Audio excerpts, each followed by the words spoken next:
Hello, welcome back to Out on That Line podcast. And it's time once again, folks.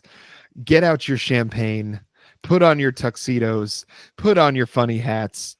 It's time for the best and worst of 2024, brought to you as always by Jeff and my co-host as always, Alex. How you doing this week? Jeff, best year yet, but the best is yet to come. This is every time my most favorite episode. It's the most wonderful pod of the year. There'll be albums for roasting and Jeff will be hosting, so keep it right here. It's the most wonderful pod of the year. That was absolutely fantastic. Was that off the cuff? That's fantastic. The spirit moved in me. That's the kind of spirit that moves in you when you're singing a song to your dog. Hell yeah. You know what I mean? Like, you got to change Jesus up. When you do it. You take one that already exists and then you make it new again. A little remix action, throw in your dog's name. Like, that's the kind of on your feet thinking that we do around here at Out on That Line. Oh, absolutely. We're jock rocking to canines every chance we get. Well, we have, I had mentioned it in a text earlier, but this year I feel like we had an embarrassment of riches with albums. I feel like of all the years we've done and of all the times that I've gone through to do this end of the year episode and kind of putting together our list, we're doing the same kind of structure and format that we do every year. I found a lot to think about with this one. Years past, there were certainly like very obvious choices for some of these, and then some that I kind of had to reach for. I felt like every single category this year, I had something I was like, yep, that absolutely fits there.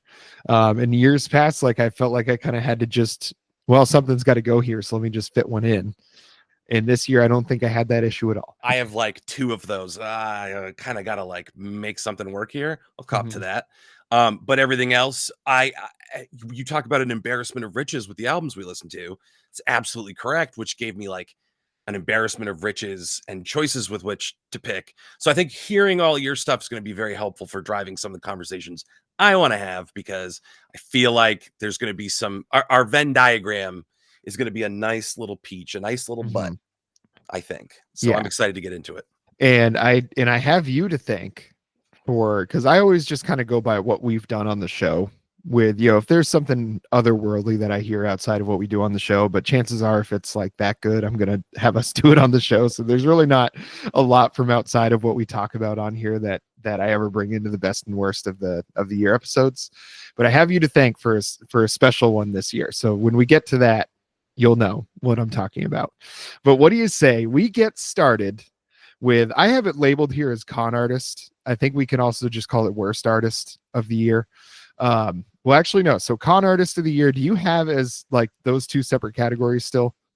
Yeah, con artist and worst artist. Okay. The worst artist, you kind of have some leeway. It can be the worst person or it can be like the worst musical output. Yeah. But that's where I kind of split the difference and make con artist someone who did a thing and worst artist like approach it from the musical standpoint. Okay. I don't know if I did that this year now that I say that, but hey. Well, what do you say we get started? And I'll go ahead and get this pig squealing, and I'll tell you my con artist, there was a tie for the top here this year, Alex. Hit me. And I'm going to say that it's one for, I think the however many years we've been doing this, that many years in a row. One is Taylor Swift. And then number two, I guess 1A and 1B. 1B is going to be Drake. Interesting. So the reason I picked those, and I feel like I always pick Taylor Swift just because I got to get a dig on her. But this year especially, the amount of times that we heard about her releasing a new variant of an album in a certain location to stop certain other artists from getting number one debuts, allowing the ticket market for her shows to be absolutely outrageous, out of control. Like, people are taking out personal loans to go see this show. And I don't care how good of a show it is. I don't know if there's a show I'd ever pay multiple thousands of dollars for.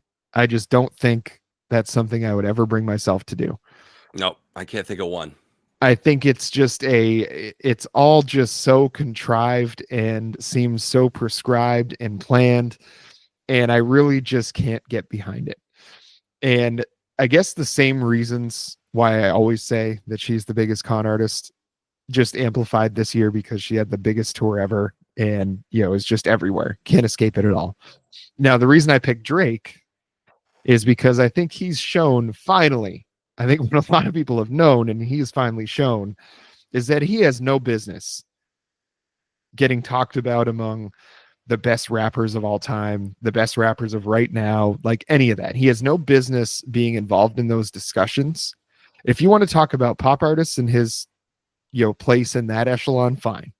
But as true, like, stewards and carriers of that art form does not belong there. And I'm glad I guess he wasn't doing so much conning this year as much as he was getting exposed for that con. And so those two, Drake and Taylor Swift, are my con artists of the year. Oh, we find Taylor Swift and Drake guilty on all charges. So the thing with Drake is garbage. Drake shit is absolutely garbage. I've tried so hard to be objective and listen to it, but he's the Toronto Taylor Swift. It's absolute garbage. I don't want to spoil anything, but I have him somewhere else in this little cosmic gumbo. So we can get into that. But my con artist of the year is Diddy. Okay. And that's not me being flippant about it. And it's like, oh, is he gonna do some kind of like funny off the wall bit and like pitch it to subscribing to the YouTube channel by talking about Diddy and the freak offs? I'm not gonna do that. I legitimately look at it threefold with him, where it's you have the people he victimized, the people that he's going to take down with him if anything even comes of this, because powerful people, I don't know if you know this, but powerful people don't often face the consequences of their actions. So we'll see, because they have money. So we'll see. I honestly can't believe every single thing you hear about Diddy and everything that he's done. And it's just more and more stuff. And when I'm like, how much could there be? It's like he had 30 something years before any of this ever really came to light.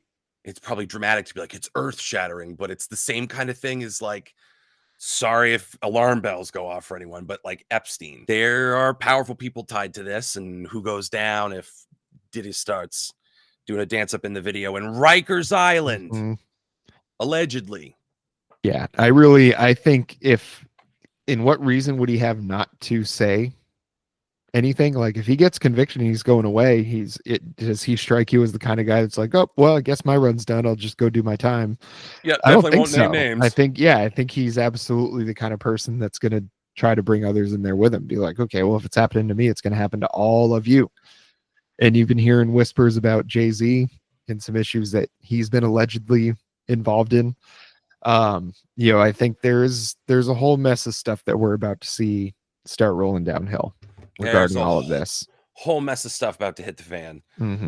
Very sad way to start the episode. Yeah. Some of the meme categories, sometimes I'm like, this is delightful, I can carry out my vengeance. Then other times I'm like, that was a way to start the episode. Well, we gotta contain multitudes, right? Absolutely. Yeah. Well, what do you say we move on to breakout artist of the year? And who'd you have for this one, Alex? I had a tie.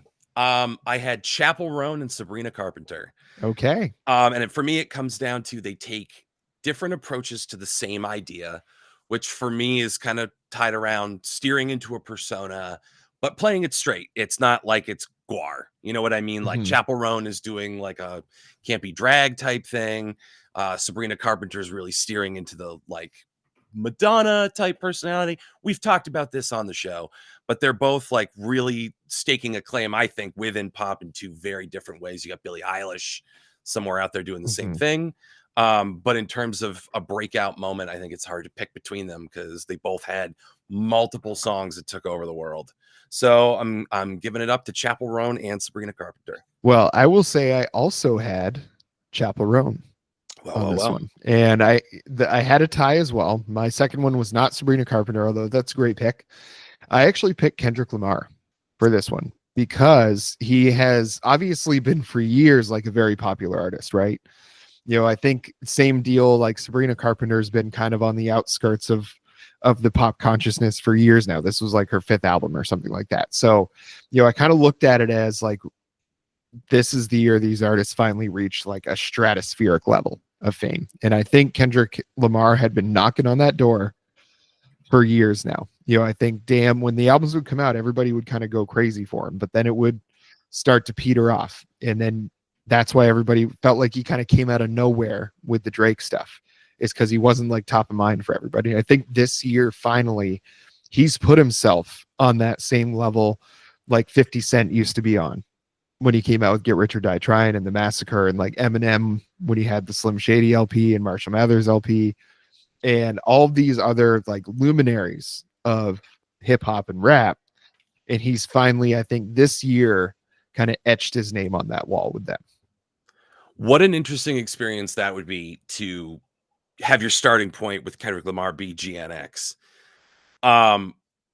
There's just, like you said, there's so much that's come before, and people get excited when they come out, and like your awareness of Kendrick Lamar kind of gradually builds. Mine did anyway. Like, I think These Walls from To Pimp a Butterfly was one of the first things I heard where I was like, ooh, this is sizzling. Mm-hmm. And then it just kind of leads you further and further. And Miss Morale and the Big Stepper was like one of the best things we did 2 years ago. So your awareness of Kendrick expands as time goes on. And I think you're right, because at first I was like, you're using your breakout artist on Kendrick Lamar, but I like the way that you put it, where it's you can reach a different gear. So I'll buy that. Yeah, I think for me, you know, because I think Chappell Roan is the obvious one, right? Just completely not out of nowhere. Like, people were, like you had said, you were a member of the Pink Pony Club for a few years now, you know. So I think there's a lot of people that were aware of her and aware of Sabrina Carpenter, and they had a pretty dedicated fan base, but not like gonna sell a million records kind of level fan base. And now they have that, and they got there very quickly this year. From seemingly like out of nowhere is how big that difference felt like. And the same thing with Kendrick Lamar. Like, I'm sure that's a great career that he'd already had, but to have GNX come out and it basically be anywhere you looked on the internet, even outside of like music, Twitter, like any of those places, you were seeing stuff about this album and the new songs on it, and songs like TV Off and Squabble Up. Squabble Up is everywhere. Yeah, they were just everywhere immediately when it came out. So I think so Chappell Roan, Sabrina Carpenter, Kendrick Lamar, I think those are great picks for breakout artists this year. You can't go wrong either way you go. Yeah, you can't go wrong at all. Well, Alex, what album do you think aged like bread this year? It pains me to say this because I still like the album, but mine is Vampire Weekend, Only God Was Above Us. God, I love hearing you say that. As you will recall, folks, Jeff was not a fan. I was pretty bullish on it. I think I said, oh, this one's going to find its way to the end of the year ceremony. And would you know who won the pony? Vampire Weekend shows up under unfortunate circumstances. Because again, I still like the album, but it's not as there's like a steep diminishing return. Going back to it a couple more times and being like, you really thought Capricorn was a sick song, and this thing is just like moving like a fat man in fucking jorts. It just, there's nowhere to go. So the ones that still hit, like classical for me is incredibly whimsical. There are certain instances where they like wed the very orchestral stuff with the indie rock and it works. There are some instances where they just can't really make it work. So it's like far more uneven and not quite as interesting as I remember. I love hearing you say that, because I remember like that one. I didn't pick that one for any of my worst albums of the year or anything like that. But because I didn't, it was just, I didn't like it in the first place, but I really, it pleases me to hear you say that. Come on home, Alex. Come on home. I could do that. Come on home. Well, I actually had a tie for this one as well. And I think one of them is not going to surprise you that much. And one of them I think is going to really surprise you. Ooh. So the one that I don't think is going to surprise you that much as my tie here is Eternal Sunshine by Ariana Grande. Now, I remember listening to that one and being like, okay, it's a good pop album. But, you put that up against albums like Billie Eilish came out with this year, and Chappell Roan came out with this year, and Sabrina Carpenter came out with this year. It's like, that's a tall hill to climb. And when I have heard songs since then, maybe I'm just getting a little bit of like Ariana Grande, like fatigue with all the Wicked stuff that's everywhere. Um, but it just like the album got down to the level of that Kylie Minogue album that we did, the Tension 2 album. Mhm. And it just had nothing for me. You know, went from like, okay, there's some good stuff on here. I'm enjoying myself to just being like, she's had a lot better and done a lot better. Now, the other one that it tied with, now this is the one that I think is going to surprise you, is Radical Optimism by Dua Lipa. Oh my goodness, Yeah. Jeff. So, hand up, you know, self-professed like Dua Lipa stan. Like, don't get me wrong, still absolutely love the artist, think she's great, but this album, and I think it's unfair to compare it to Future Nostalgia, but what can you do other than that when it's the albums that came out back to back, or you know, one after another, I guess. You know, Radical Optimism for me had some decent songs, but overall, like Future Nostalgia had the big hits. You know, had Hallucinate, Levitating. You know, it had like Good and Bad. You know, had the biggest hits. But the rest of the songs in the album overall were great too. And it just seemed like there just wasn't enough room in the stratosphere to have all of them be as popular as they should have been. With Radical Optimism, it seemed like you had your Houdini, Training Season, you know, you had your couple like big ones, and then the rest of it was largely very forgettable. And I hate to say it because I love Dua, but to me, I went from like being, I think, rose-colored glasses looking at that album when we first reviewed it, and just knowing that I really like the artist a lot. So let me go ahead and just make sure I give a good review to this one. And I just don't think it kept the strength of, if I were to review that album now, it would not get nearly as strong a review as it did in the first place. Yeah, I kind of feel the same way, and I was Mhm. like far below bullish on you on that one. And also, I really really like Future Nostalgia, but I don't necessarily hold it in as high of it's I would put it on the same level as like Sabrina Carpenter Short and Sweet, where I'm like, this is Matt Reno rock solid. Mhm. It's picking a lane, it's sticking to it, it's like the whole concept of Future Nostalgia is great. It's a really fun album. Um, but it's not like the loftiest of heights to me, even. And Radical Optimism failed to come close to that. It took us a step backwards from Future Nostalgia, which was Mhm. a rock solid album. And yeah, it's a bummer. Poopa Doopa. I Yeah. couldn't. I'll spoil this now because I won't have much more to say later on. But Poopa Doopa was my biggest disappointment this year Mhm. because Yeah. I'm a fan. I want the Poopa Doopa to Yeah. succeed. But Yeah. Dula Peep. The next one will be better. yeah, Promise you that. We're going to get in the lab. The next one's going to be better. best is yet to come. Best is yet to come. Now, the album that aged like wine. Now, this one, this was an easy pick for me. Like when I was going through the list, this was such an easy pick for me, and it's Brat by Charlie XCX. Oh, So to me, I remember when we did this album, like I was just okay on it. You know, there was some definitely, at that point, I acknowledged there were some bops on that album. The rest of it was pretty decent. But overall, I was like, I don't really get it. I didn't think the craftsmanship was bad or anything like that. It just seemed like there was just something that wasn't hitting with me. But as the year went on, and those songs like pop up randomly in playlists and stuff, and then eventually I'm like, wow, I've actually now listened to most of this album several times because of all these like kind of random times they show up playlists. So about 2 months ago, I went back and listened to the whole album all the way through again, and I was like, what was I thinking giving this like an okay review? Like what was I doing there? Because you know, where I was hoping that Radical Optimism was going to be as good or better than Future Nostalgia, you know, with Brat and Charlie XCX, I was like, she's had a kind of murderer's row of great pop albums.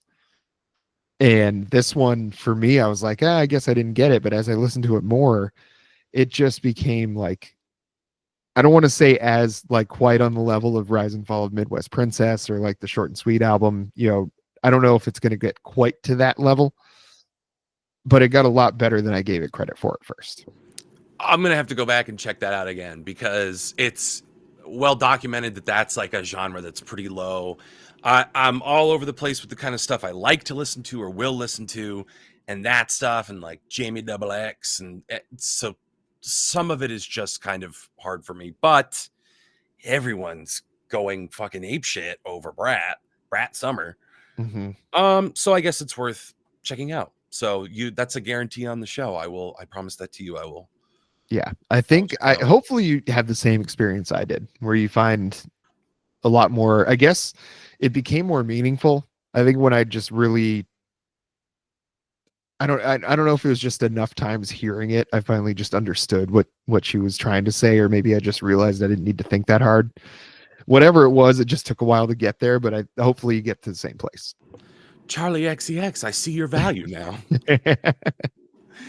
Well, my album that aged like wine is Johnny Blue Sky's Passage du Désir. Mhm. Watching him play the tunes off that album live, I saw him live a couple weeks ago, and we were talking before the show, and we're like, oh, it sounds like Sturgill's in his dead era. He's doing his best Jerry Garcia. And that was very much true. They were jamming off the map. They weren't coming out of something and into something. They were just being like, you know what we're going to do for the next half an hour? We're going to freestyle, bitches. And then like that was some of the like better parts of the show, is just watching them when they're not even noodling. They were just like, they're so tight that they kind of could just jam out for half an hour and you're like sucked into it. The time goes by. That was amazing. But then also getting the Johnny Blue Sky songs, you hear something like Mint Tea. Tanner just turned to me and smiled and gave that like knowing nod, because we were trying to guess what some of the songs were, because the Johnny Blue Skies, some of them we were like, I can't quite place this one. And one of them was Mint Tea. We kept being like, ooh, is it Mint Tea? Jumping the gun. And then they played it and we just kind of looked at each other and gave that you son of a bitch look to each other. These songs just get better with time. And, you know, Sturgill is kind of in like a kind of like not just a jam era, but like a composer area. Like this is a very like composed album, much in the same way. Like wasn't quite like Dude and Juanita to that level, but it's definitely like he puts so much thought into the content and sequencing, and his sound's just getting bigger. He's doing new stuff. He's jamming out now. I think there's a lot of directions he could and will go, and that's kind of what makes him one of the most exciting people in country music today. But don't take my word for it. Just go listen to Johnny Blue Sky's Passage du Désir. Yeah, that's a fantastic album. We'll be talking a little bit more about Sturgill Fantastic as we move along the show here. So, biggest surprise. What do you got, Alex? What jumped out at you this year that you were not expecting? I have a tie. I have the release of GNX, Kendrick Lamar. Literal surprise. A literal surprise. No one saw it coming, and it just bloop. Funny story behind that too is you texted it to me. You texted and the album, but I never got the album. Your text didn't send both. So all I got from you was a text that said and I was like, that could have been anything. A lot of things. Yeah, could have been anything. So it was just a night of a million surprises for me. And then tied with that is Cowboy Carter. How much I enjoyed it. I had no reason to believe I wouldn't, but it's to the level that I was enthusiastic about it. And the more I've gone back and like really kind of checked it out, it's another Matt Reno rock solid country music album. Putting her own very unique Houston spin on it, and it's just great. It's fucking great. Yeah, that album still gets a lot of play around these parts. That's for sure. Yeah. Well, my biggest surprise was Jordy Griep this year. Oh. Yeah. So I had never honestly had never heard anything like that. You know, I think the closest thing that I'd really gotten deep into was maybe some of the King Gizzard stuff. You know, was kind of wild and off the wall like that, but I'd never heard anything that had this much going on and was still just an absolute delight to listen to. And there was a lot of moments that were just really, you know, and I don't want to spend a lot of time on it on this one, but the just in general, the idea of Jordy Griep was my biggest surprise this year. I love that. Yeah, we'll do some hardcore Griep in here in a little bit. Yeah, I'm damn tickled to hear you say that, Jim. Yeah. Well, what do you say we move on to something that might not tickle us so much, but the biggest disappointment of the year for you, Alex? Well, my biggest disappointment we already covered was Poopa Doopa. Okay. But I can also throw in an honorable mention to Spotify Wrapped. It sucked this year. It sucked. It was not like cool and data driven. It was some like fucking weird, shitty AI stuff. So boo, Spotify, do better in 2025. I mean, it was nice that I got a lot of artists that, I didn't have to be embarrassed about it this year. Slipknot wasn't number one this time. It was a lot more representative of, I think, what I actually do spend my time listening to, which was nice. It's a nice feeling. But my biggest disappointment of the year was the death of Slim Shady by Eminem. And that album in general for me, like I was a big time Eminem fan growing up. The first probably, I think, what was it, 5 albums, I think. I was pretty into, listen to him all the time, probably still know every single word to the first like 3 albums, and was very excited to hear that he was going back and like diving into the concept of Slim Shady, and like that there was maybe a different angle of Eminem other than just like a speed rapper that we were going to finally get to see again. And we got the album, and there were some okay spots on it, but honestly, I can't think of any one song on that album that I really want to go back and listen to. Even after it came out and we came out with the episode and we kind of trashed it, like I just really, for me, wanted so much more in my expectations versus what I got. That was the biggest difference this year, was on that album. Yeah, that album was pretty booty. And now with the benefit of having checked out that Cure album, one of the things that really struck me about that is they did not try to like put on airs and like prove their vitality in any way like the Rolling Stones did with that shitty album they did last year. Hackney Diamonds. The fucking Hackney Mummies. Yeah. So like the Cure didn't do that, and to a far less egregious extent, that's kind of what the Eminem album felt like, was like proving his vitality. And the Cure didn't do that. So like seeing someone like very successful remain true to themselves and just like deliver again, hat trick, rock solid on every level. They're like holding it to that standard. You look at that fucking Eminem album and you're like, this is piss. This is piss. Yeah, it was terrible. It was quite bad.